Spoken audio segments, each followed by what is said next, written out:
같이 한번 따라해 보겠습니다. 밍글라바, 밍글라바, 밍글라바라는 말은요 미얀마 말인데 우리나라 말로 번역하자면 쉽게 해서는 안녕하세요라는 말랑 똑같습니다. 정확하게 쓰자면 밍글라라는 게 복이라는 뜻이에요. 복.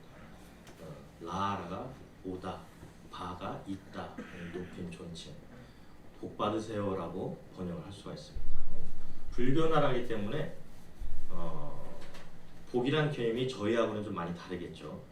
그렇지만 우리 선교사님들과 믿는 분들은 그리스도의 복이 늘 함께 있기를 비는 샬롬과 같은 그런 인사법이라고 여러분들 말씀드리고 있습니다.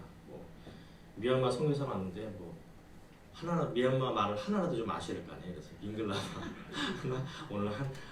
오늘 이번 주 한 가지 알아가시면은 여러분 벌써 2개국 하시는 겁니다. 오늘 제목을 다시 한번 읽어보겠습니다. 고난이라 쓰고 고내심이라고 읽는다. 오늘 읽은 말씀은 우리가 사도행전을 좀 많이 잘 알지 않습니까? 사도행전이 28장까지 있는데 사도행전 오늘 읽은 말씀은 사도행전에 있어서 조금 좀 중요한 시발점이 되는 상황이 특별히 사도행전 8장의 전반부 오늘 읽은 1절부터 4절은 예루살렘 교회와 예루살렘 교회와 이스라엘 교회 전교회 역사의 아주 큰 전환점이라고 볼 수가 있습니다. 이 본문 앞뒤로 어떤 말씀이 있느냐? 어떤 말씀이 있죠? 7장 마지막이 7장 전체가 스데반 집사님의 복음을 역설하는 거예요. 잡혀가지고 이분이 예루살렘 교회가 한참 막 구제 사역을 하고 있다가 사도들이 신경을 못 써가지고 히브리파하고 헬라파가 그냥 조금 이렇게 그냥 좀 저기가 있었는데 헬라파 그 성도들이 조금 우리가 소외당한다. 그래서 사도들이 이 구제 사역을 내려놓고 7분의 집사님들을 세우는데 그 중에 가장 첫 번째 성령이 충만하신 분, 지혜가 충만하신 분으로 스데반 집사님이 나오죠. 그 집사님이 순교하는 모습이 직전이 7장에 나오고요. 8장 우리 후반절 가면은 또 한 분의 집사님 빌립 집사님 에디오피아 내시가 왔을 때 막 달려가서 복음을 전했던 집사님 이야기가 나옵니다. 이것은 아주 중요한 것을 말해줘요. 바로 우리 교회의 선교의 시작을 이야기하는 부분입니다. 1절을 다시 한번 보시면 그날에 예루살렘에 큰 박해가 있어. 그날은 바로 우리 조금 전에 말씀드린 스데반 집사가 순교한 날을 이야기합니다. 제사장들과 종교 지도자들 앞에서 하나님의 영광을 보아가면서 복음을 전하던 스데반 집사님을 떠올리기 전에 그 전부터 어떤 일이 있으면 우리가 말하는 예루살렘 초대교회에 부흥하는 속들이 쭉 나오죠. 예수님께서 승천하시고 두려움에 떨면서 기도하면서 보혜사 성령님을 간절히 기다리던 제자들이 마가의 다락방에서 성령님의 불같은 임재하심을 체험한 후에 어때요? 두렵고 숨어 지내던 사람들이 복음을 들고 담대히 나가서 전합니다. 그러면서 예루살렘 교회가 막 몇천 명씩 하루에 막 수천 명 막 이렇게 막 크게 부흥을 합니다. 안진뱅이가 일어나는 기적이 일어나고요. 하루에 3,000명, 5,000명 회개하는 수많은 역사가 일어나고 있었습니다. 믿는 사람들이 뭐였어요? 물건을 나눠 쓰고 자기의 것을 팔아서 교회 공동체에 넣고 성전에 모이기를 힘썼다라고 성경은 말씀합니다. 떡을 떼고 교제하고 사도의 가르침을 받고 뿐만 아니라 믿지 않는 사람들에게 칭송을 받고 날마다 믿는 사람들이 더해지는 많아지는 예루살렘 교회였습니다. 오늘날로 말하자면 어느 누가 보더라도 성령 충만하고 아름답게 부흥하는 교회였다는 것이죠. 그때에 많은 이들 앞에서 예수 그리스도를 전하던 스데반 집사가 돌에 맞아 죽게 돼요. 그것을 계기로 전에 없던 핍박이 이 예루살렘 교회 성도들에게 내리기 시작되었습니다.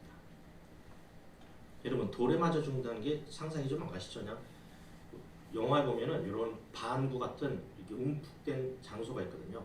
이렇게 그 가운데에 죽일 사람을 세워놓고 그냥 무조건 확 돌을 던지는 게 아니에요.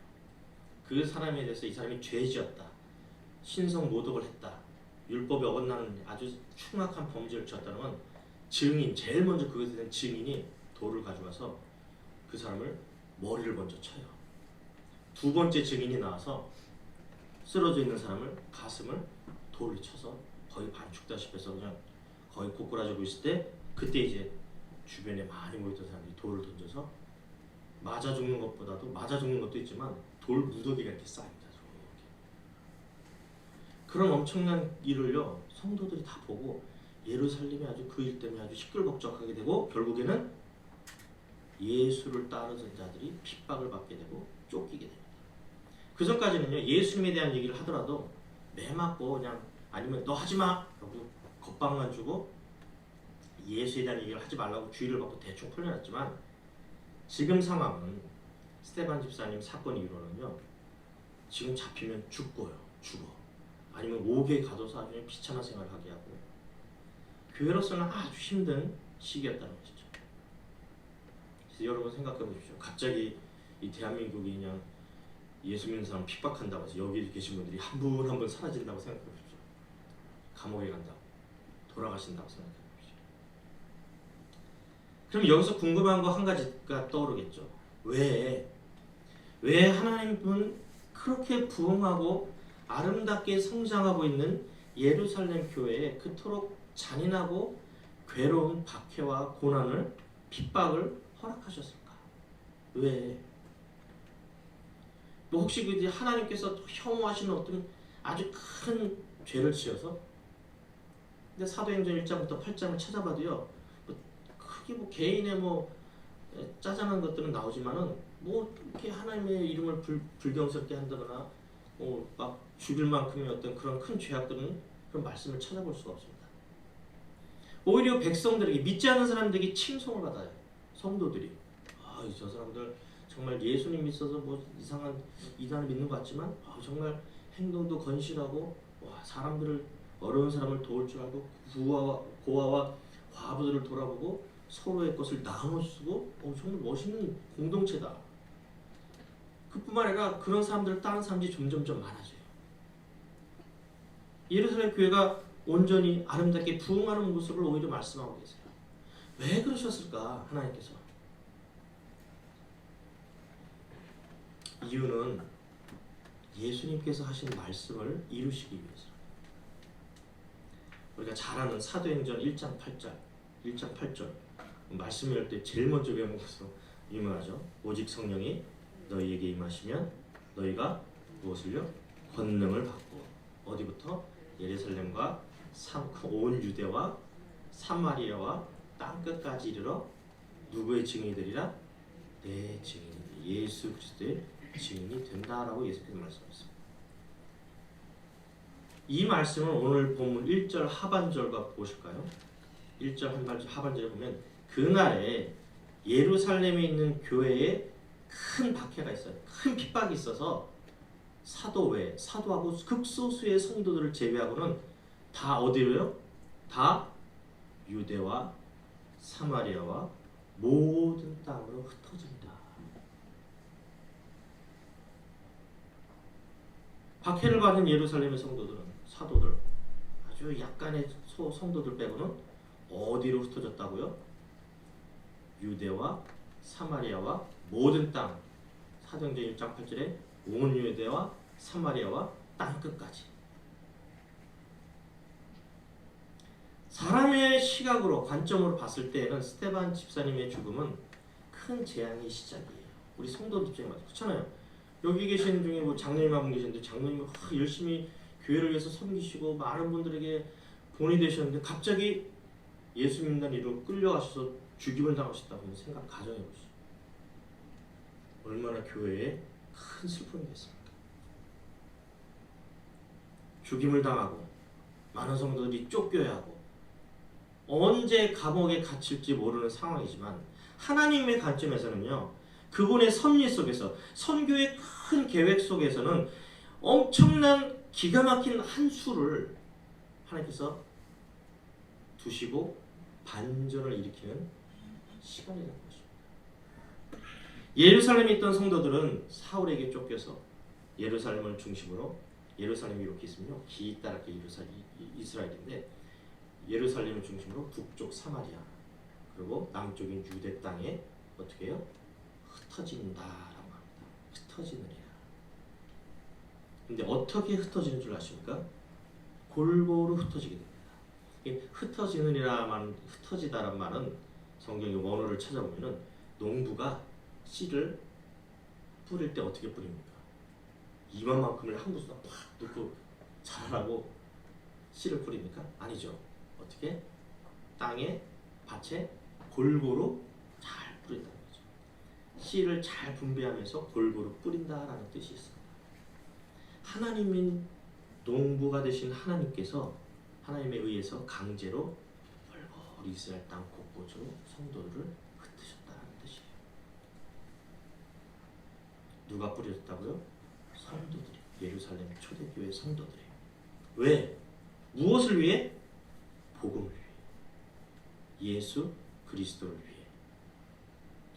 예루살렘에서 쫓기듯 나온 성도들이 어느 한 곳으로 치우치거나 모자람이 없이 유대와 사마리아 땅 골고루 흩어졌습니다.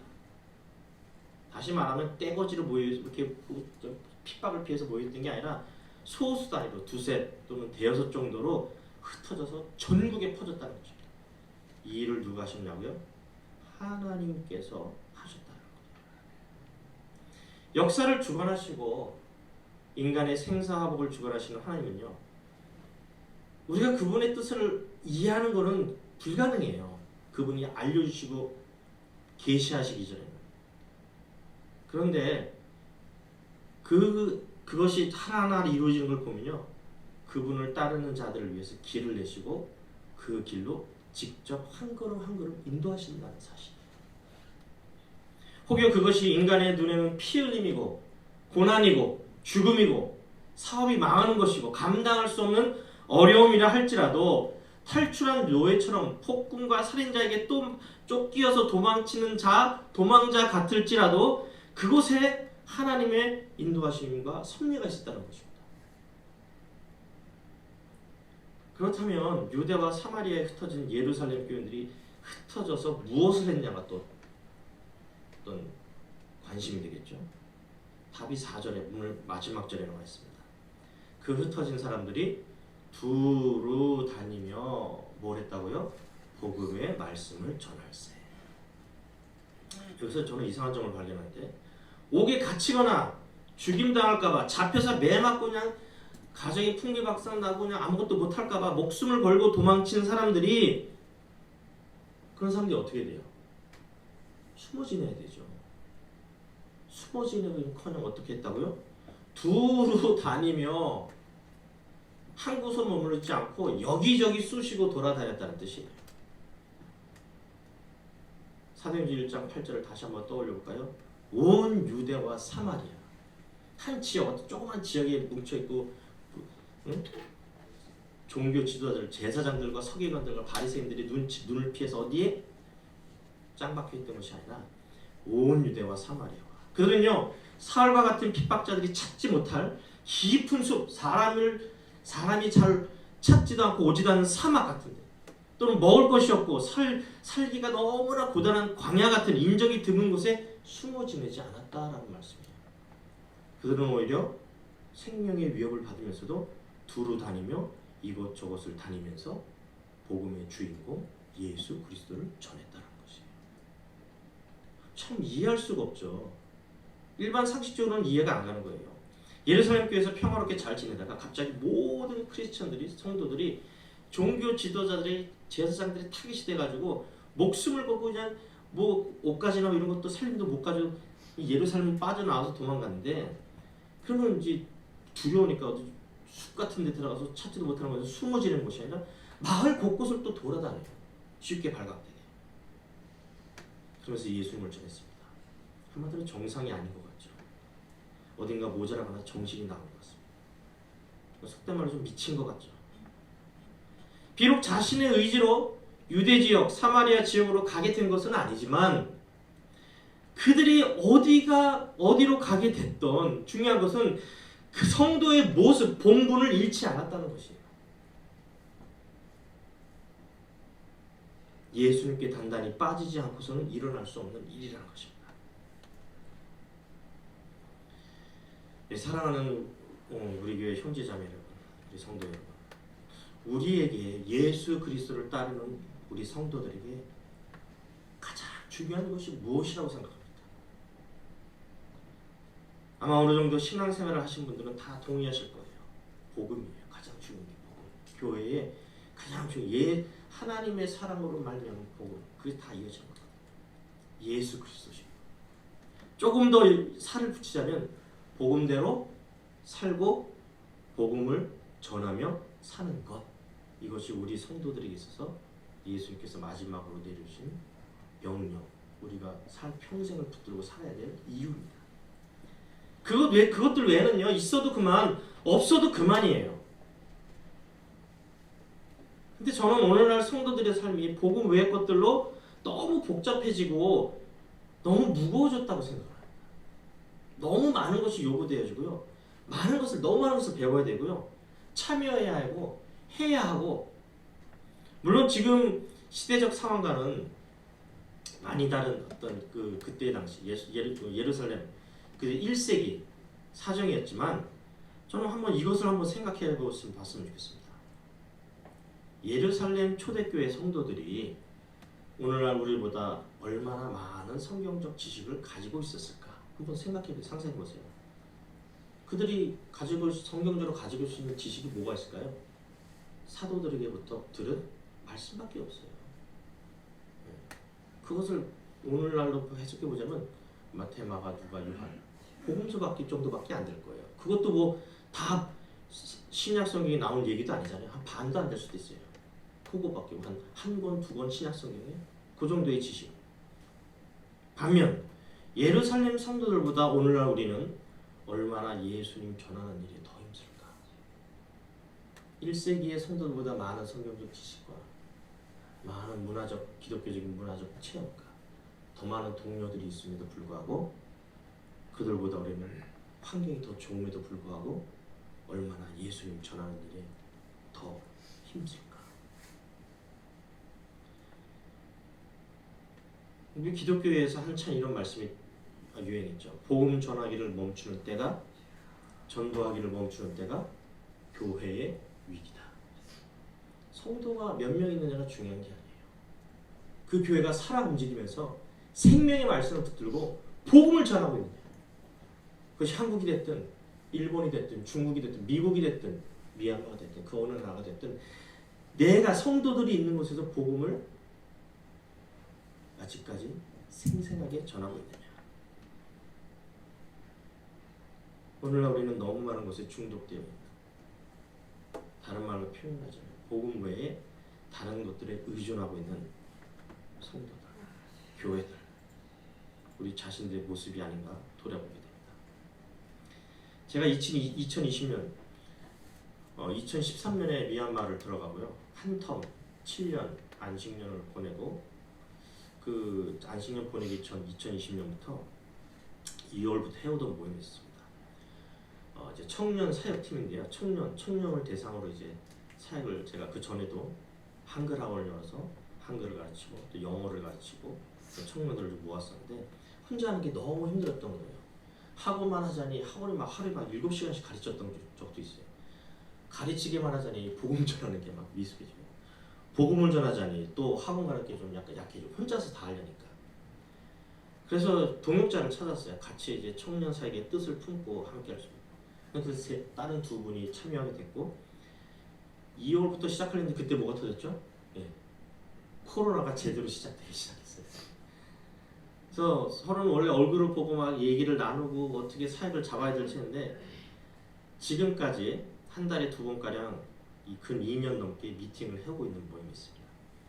처음에는 모여서 예배하고 기도하고 한마음 한뜻으로, 어느덧 좀 점점 긴 코로나 상황 가운데 필요한 사역들을 미리 준비하게 됐어요. 1년 계획 나오고 1년을 세 부분으로 나눠서 그 한 부분당 돌아가야 될 어떤 시스템을 다 연구하고, 그러면서 가장 중요한 제자 훈련, 청년들을 위한 교재를 만들기 시작했어요. 아직까지, 지금까지도.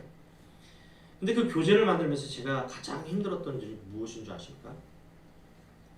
지금껏 제가 미얀마에서 말씀을 전하면서 현지인들에게 복음을 가르치면서 가장 힘든 일과도 겹치는 부분인데, 어떻게 하면 현지인들에게 복음을 쉽고 이해가 잘 되게 하느냐, 그렇게 전달하느냐 라는 것이 되게 관점이었어요. 교재를 만들면서 제가 깨달은 것이, 지금까지 너무 어렵게 내가 복음을 가르치고 배우고 살아왔구나, 너무 쓸데없는 것을 덕지덕지 붙였구나, 쓸데없이 어렵거나 필요없는 말들 많이 사용했구나, 복음을 말하면서도 전하는 사람도 듣는 사람도 무슨 얘기인지 서로 모르는 거예요. 생각해 보십시오. 우리나라는 어느 정도 이제 종교 간에 좀 약간 많이 퍼져 있고 또 기독교가 많이 보편화돼 있어서 일반적인 사람들이 가지고 있는 세계관, 그 사람이 생각하고 있고 알고 있는 문화에 있어서 기독교라는 것을 되게 많이 알아요. 크리스마스도 알고, 성탄절도 알고, 예수님에 대해서 알고, 하나님에 대해서 알고, 심지어 요즘 텔레비들 보면은 기독교 용어들이 많이 나와요. 옛날에 감사합니다도 많이 안 썼거든요. 감사합니다를 누가 많이 써요? 믿는 사람들이 나와서 방송에 와서 감사합니다, 감사합니다 할까? 그 감사합니다가 되게 많이 쓰여진 거예요. 그런데 기독교에 대한 일말의 지식이 없어요. 나면서부터 불교도로 태어난 사람들이 버마족이 그런 말이 있어요. 버마족은 나면서부터 불교도다, 이런 말이 있어요. 그들의 삶에서 불교를 빼버리면요, 이들의 삶을 설명할 수 없을 정도예요. 상상해 가세요. 그런 다른 종교를 열심히 평생을 믿는 사람들에게, 그리스도의 용어를 모르는 사람들에게 무엇을 어떻게 전하는 것이 가장 좋은 것인지 생각해 본 적이 있으십니까? 제가 미얀마 선교를 나가기 전부터 한 12차례인가 13차례를 단기 선교를 갔다 왔어요. 그러면서 제가 반대했던 게 뭐냐면, 이제까지 단기 선교들이 뭐예요? 가서 뭐 부채춤 쳐주고 무언극하고, 예? 그다음에 뭐 이렇게 레케이션 하고, 뭐 그런 것들이 대부분, 뭐 설교하고 이렇게 설교 통역 간단하게 하고. 근데 저는 그게 좀 싫더라고요. 왜? 이렇게 하면은 우리는 이게 예수 십자가에 달려 돌아가신 예수님이라고 이제 뭐 어떤 감이 오는데, 불교도를 앞에서 이렇게 하면 뭐라고 할까요? 왜 그러지? 날 안아주려고 하나? 자기 거 다 주려고 하나? 예, 우리하고 생각 자체가 틀린 거예요. 무언곡을 하고 뭐 하나님 예수님 뭐 십자가에 못 박고 무덤에서 살아고 해봤자 1%도 이해를 못하는 거예요. 장구, 뭐 부채춤, 그게 다 나쁘다는 게 아니지만은 저는 복음에 집중하고 싶었어요. 그래서 와우리 교회 때도 한번 청년들을 데리고 간 적이 있었는데, 그런 거 준비 한두 개는 잠깐 사람들을 모으기 위해서, 시각을 끌기 위해서 모으기 위해서 한두 개는 준비했는데, 저는 그거 준비하라고 한 달, 두 달 준비 안 시키고 사형리를 미얀마어로 번역한 것을 미얀마 사람을 불러다가, 미얀마 노동자들 많으니까 심지어 목회자도 있어요. 찾아보면 불러다가 그분들 용돈 드리면서 선교팀에게 가르쳐 달라고 했어요. 한 달, 두 달 가기 전에. 미얀마 글자가 동글동글해요. 다 읽으면 동그라미가 있는 것 같아요. 미얀마 글자가. 이게 무슨 상형문자다, 뭐 이러냐. 그러다가 한 달, 두 달 계속 읽고 가르치니까요. 그리고 어떤 분들은 예를 들어 어떤 의사분이 제일 먼저 그러셨는데, 의사분이 미얀마 사람을 개인 튜터를 하기 시작했어요. 미얀마어를 배우고. 한국에서는 가장 정말 쓸데없는 미얀마어를 배우기 위해서 튜터를 하고, 간호사가 튜터를 하기 시작하고, 회사원이 튜터를 하기 시작하고. 그런 분들은 미얀마어를 읽고 쓸 줄 알아요. 뜻은 잘 모르고. 그리고 그 상태에서 사형리를 열심히 공부하다 보니까 떠듬떠듬 미얀마어를 읽으면서 복음을 전할 수 있게 된 거예요. 그게 뭐 한 단번에 이루어지지 않았지만요. 지금은 삼일교회 제 파송교회가 저 선교팀에 온다고 하면은 가장 먼저 하는 게 언어예요. 미얀마 언어. 1단계, 초급, 중급 이렇게. 그런데 그렇게 만약에 그런 것들을 이해하지 못하고 전혀 기독교에 대한 생각이 없는 사람들, 우리가 타국에서 그냥 우리의 생각대로, 우리가 준비해온 표현대로 무작정 전하는 방법이 먹힐까라는 것을 되게 많이 고민했어요. 예수님, 하나님, 죄, 구원, 죄사함, 부활을 얘기하는데 이런 단어를 전혀 들어보지 못한 사람에게 전도해 보신 적이 있나요? 자신의 기준으로 복음을 전하는 것이 아니고요. 듣는 상대방의 이해와 지식을 기준으로 교재를 만들다 보니까 여간 어려운 일이 아닌 거예요. 아니 어렵다기보다 현지인들 입장에서 보니까 이게 영 아닌 거예요. 제가 만들어 놓은 거예요. 그냥 한국사 하던 성경 공부에서 나올 만한 표현들만 한 거예요. 한국의 상황도 마찬가지죠. 믿지 않는 사람들, 세상 사람, 믿지 않는 이웃들, 기독교의 지식이 우리의 반의 반도 안 될 거예요. 한 번도 교회를 다녀보지 않아도. 아니 어렸을 때 다녀봤다 하더라도. 미얀마 사람들보다는 조금 나을 수 있을지는 몰라도 성경에 관한 것들, 구원, 죄사함, 성화, 그리스도의 장성한 분량까지 잘하는 것, 성도들 믿는 사람들의 기준으로 설명할 때 이해하는 것이 굉장히 어려울 것이라고. 그래서 우리는 우리가 배우고 덕지덕지 필요 없는 살들을 붙인 거대한 복음이 아니라 예수 그리스도 이 땅에 오심, 우리를 위해서 죽으심, 우리의 죄 사하시려고 십자가에 달려 돌아가심, 그리고 그분의 부활과 재림, 정말 간단하게 해서 전하는 게 참 중요하다. 그게 정말 중요하다는 사실을 점점점 깨닫고 있습니다. 흩어져 초라하고 피곤한 도망자 같은 성도들이 오늘날과 같은 성경 교재 같은 어떤 그런 지식들을 들이밀면서 믿지 않는 그 당시 사람들에게 다가갔을까요? 아니요. 흩어질 당시 굳건한 예루살렘 교회를 통해서 복음을 전하신 것이 아니고요. 흩어져서 힘없고 두려움에 가득 차고 배고프고 쫓기는 사람들, 흔히 말하는 도망자들을 통해서 복음을 하나님께서 전하셨다는 것이에요. 이런 하나님을 생각할 때 바울에게 하나님께서 예수 그리스도가 하셨던 말씀이 떠오르죠. 고린도후서 12장 9절. 내 은혜가 내게 부족하다. 이는 내 능력이 어디서부터?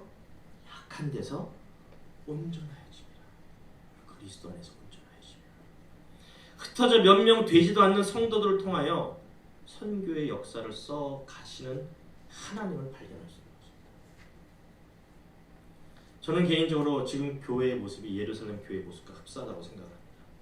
교회에 대한 불신과 여러 사건 사고들로 인해서 교회가 영적 권위를 잃고 표면적으로만 흩어지지 않았을 뿐이지 쫓겨 도망쳐 다니는 예루살렘 교회 성도들과 같은 처지라고 생각을 합니다. 여러분 어디 가서 나 예수 믿는 사람이다 이렇게 방대하게 말할 수가 있어요. 특히나 믿지 않는 사람들 가서 어디서 막 소리 나라고 그러고 아 이거 XX야 이렇게. 제가 지하철 타다가도 그런 광경을 많이 봅니다. 더불어 코로나로 인해서 예배당에 모이는 것조차 허락되지 않고 큰 교회들은 또 각자의 처소에서 지냅니다. 깝깝합니다. 온라인으로만 화면을 보고 드리는 예배, 소수만 모여서 예배처럼 느껴지지도 않죠. 찬양을 불러도 힘이 없고 기도를 해도 가슴이 뜨거워지지 않습니다. 사울과 같은 포악한 자들이 그리스도에 대해서 상처 입은 그런 사람들이 나를 찾으려고 눈에 불을 켜고 다닐 때 교회가 힘을 잃고 변변치 못할 때 그때도 놓지 않아야 할 것이 있습니다. 바로 유대와 사마리아가 땅끝까지 흩어진 예루살렘 교회 성도들처럼 바로 예수 그리스도를 전하는 일을 멈추지 않는 것입니다. 고난 가운데서 그리스도를 전했을 때 무슨 일이 벌어졌습니까? 유대와 사마리아의 복음이 전해지면서 많은 믿음의 사람들이 잃어버렸던 영혼들을 하나님께서 찾으셨어요. 교회가 세워지기 시작하고요. 해외 선교가 진행되죠.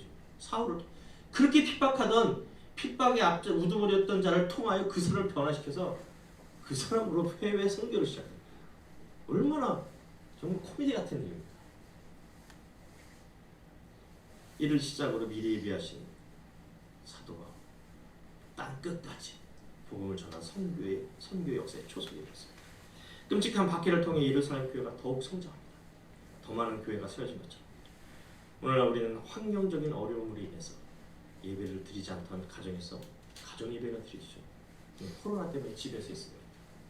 바빠서 생각지도 못했던 사람들이 자신들이 자가격리를 하면서 자기의 영적 상태를 점검하며 기도의 자리로 나갑니다. 주변을 둘러보게 됩니다. 자녀들의 신앙에 관심도 없으냐 교회 가서 선생님 말씀 잘 듣고 자녀들에게 부모들이 직접 복음을 전하기 시작합니다. 지금도 이런지 모르겠지만 예전에 제가 장로교회 헌법책을 보면은 전도와 선교를 이렇게 정의했습니다. 근데 지금은 제가 찾아보겠습니다. 전도는 같은 문화와 같은 언어를 사용하는 자들에게 복음을 전하는 것. 한국 사람들에게 내가 한국이니까 한국 사람들에게 보죠. 선교는 다른 문화와 다른 언어를 사용하는 자들에게 복음을 전하는 것. 뭐 요즘은 좀 코로나19의 유행과 같은 선교로 인해서 전도라는 말보다 오히려 전도와 선교 모든 것에 선교란 말을 많이 사용합니다. 그도 그럴 것이 요즘 세대 간의 차가 막 X세대, Z세대 막 10년 정도 차이 나는데 요즘은 학년마다 세대가 차이 난다고 하더라고요. 그런 세대 차이가 크다 보니까 오히려 이 땅에서 전도가 아닌 선교라는 단어를 사용하는 것이 더 맞는 것 같기도 합니다. 요즘 같은 시기에 우리는 우리 자녀에게, 우리 부모님께, 가족에게, 친척에게, 더불어 이웃에게 전도자이자 선교자입니다. 끝으로 유명한 유진 피터스 목사님이 번역하신 메시지 성경이라는 게 있습니다. 좀 약간 쉽게 오늘날 말로 번역되는데 오늘 본문을 이 번역된 성경으로 읽어드리고 마칠까 합니다. 8장 3절과 4절입니다. 몹시 사나워진 사울은 교회를 초토화했다. 그는 집집마다 들어가서 남녀 할 것 없이 모조리 끌어다가 감옥에 넣었다.